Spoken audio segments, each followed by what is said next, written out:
Have you seen the U.S. News and World Report's latest publication about the best diets in 2021? If you have, maybe you've seen that the keto diet is near the bottom, one of the worst diets you could possibly follow, according to them. Well, is that true? What do you need to know about this to maybe help make sense of it? I'm Dr. Brett Scher, the medical director at dietdoctor.com, and Ann Mullins just wrote a piece at dietdoctor.com about these latest dietary updates, I guess you could say, by U.S. News and World Report about their subjective ranking. Every January for the past 11 years, the magazine U.S. News and World Report has published its ranking of the best diets. And every year, it ignores the growing body of high-quality scientific evidence and ranks the ketogenic diet in nearly last place. And this is really interesting. I mean, there's a lot of controversy, right? People who believe in a low-carb ketogenic diet are kind of rightfully up in arms about the way this magazine ranks diets. But let's be honest here. This isn't a scientific paper. It's not a scientific publication. It's a subjective ranking from a, news magazine, I guess you could say, if you want to call it that. So they've got every right to rank things how they want. But I think they need to be very clear that this is not based on science, right? This is based on a subjective view. And look, if you're coming from the point of view where you believe fat is dangerous and fat is bad, and you believe for a diet to be healthy, it must have fruits and vegetables and whole grains. If you're coming from that paradigm, then of course you're going to rank a keto diet or a very low carb diet near the bottom.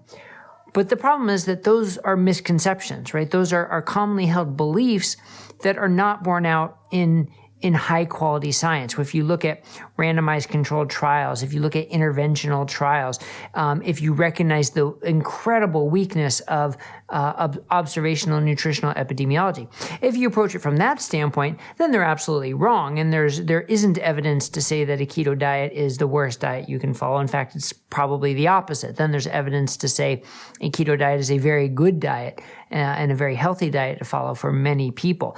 But they're coming from the old paradigm. So, it's on the one hand, you could say it's hard to fault them for reaching their conclusions, but where you can fault them is on their assumptions. So, and here's another thing. They said to be top rated, a diet had to be safe, relatively easy to follow, nutritious and effective for weight loss, and had to be stellar at preventing diabetes and heart disease. So when you look at the evidence of what supports any of these diets, which is going to treat or prevent diabetes the best? Likely one that severely reduces carbohydrates. The keto diet likely has the best evidence to support treating diabetes.